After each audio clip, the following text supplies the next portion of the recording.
Hi guys, Kelly Harris here from Lake Country Manufacturing. I have something to share with you, something unusual. I haven't seen that often.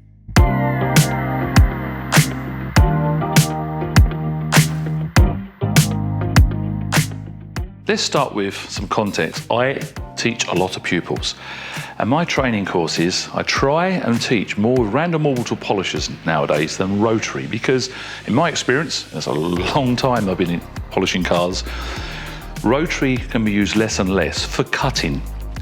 Today, I've experienced a contradiction to what I normally see and say.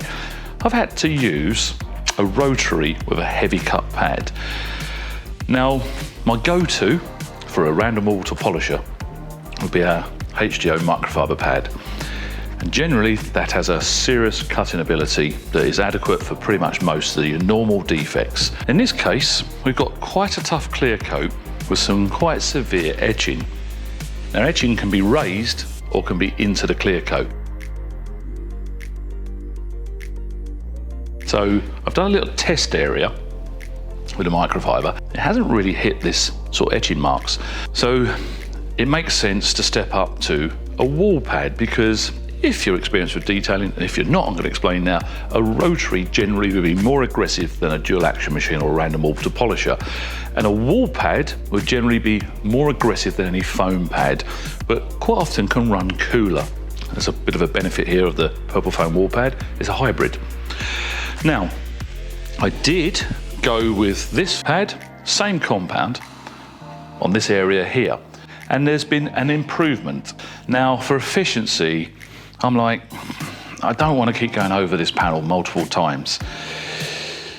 So, out comes the big bird, yellow big bird, a heavy hitter. In the actual case, this is a twisted wall pad, but it's an acrylic wall blend. This is what we'd recommend for your RVs, your yachts, your boats, your gel coats, your really, really tough clear coats. So some of your really old-fashioned clear coats, something like a PPG ceramic clear. Mercedes AMG, on a certain era, they used to have PPG ceramic clear, tough paint.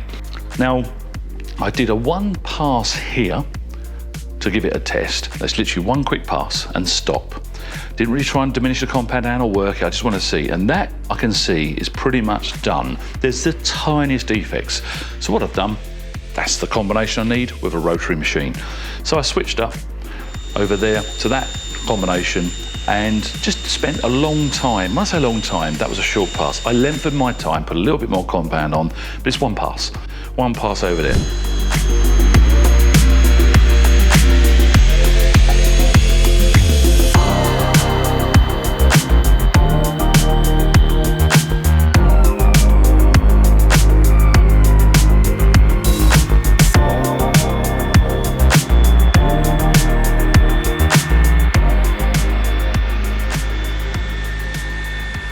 So this has now removed all of that etching. It's the perfect pad for this situation. Now, one thing, you're going to get hologram buffer lines. You can't not, really. So if we look over there on that area there is holograms and buffer lines. I can see them very easily. So those holograms, I accept it's part of the process. So as that's part of the process, we know we need to remove them afterwards. So what I'm going to do, I'm going to switch back to the microfiber on a random orbital polisher. But in this case, I'm going to put a few blobs of compound on there, because all I'm trying to do is clean up my buffer lines, and then I will finish down with a black foam finishing pad to give me the best possible gloss.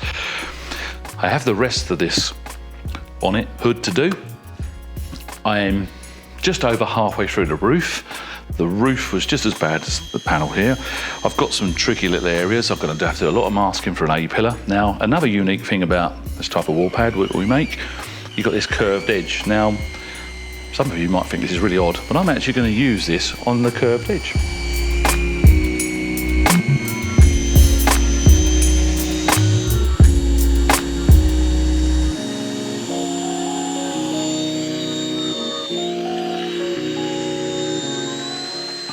I never thought I'd be using that particular pad on a modern Volkswagen, but it just shows why we have so many pads.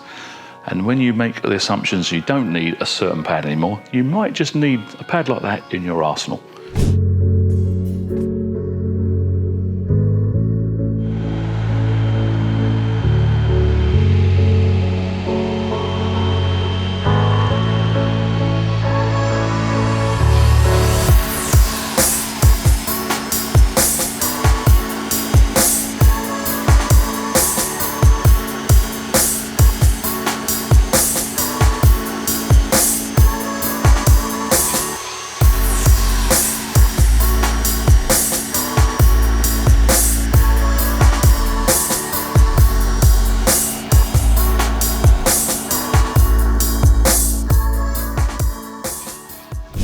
Here you can see the micromarine haziness from the random wobble tool.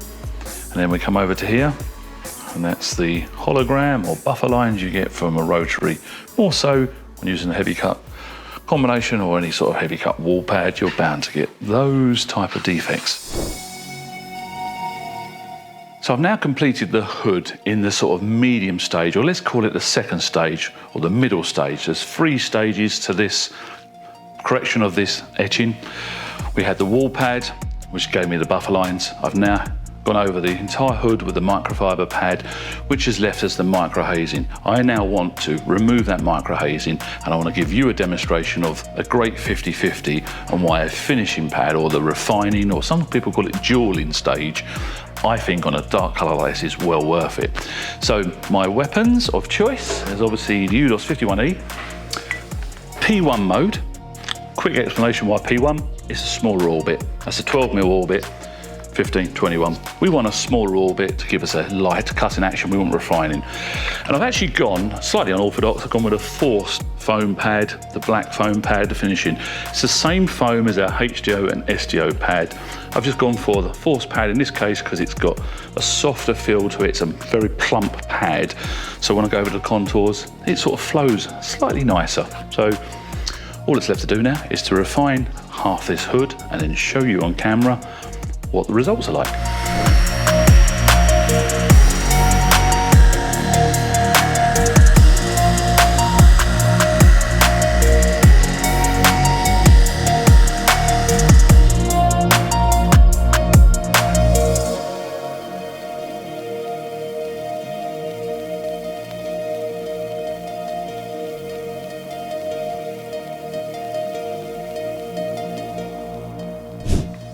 As you can see, guys, car looks stunning, unbelievably glossy and shiny.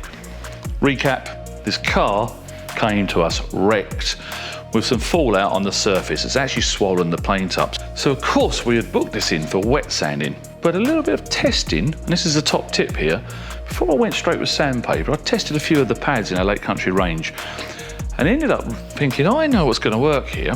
This lovely Big Bird pad, as we called it because of the yellow, the acrylic wall pad, the blend, had the cut level I needed, which meant successfully, amazingly well, it has managed to remove all the defects without the need for sanding.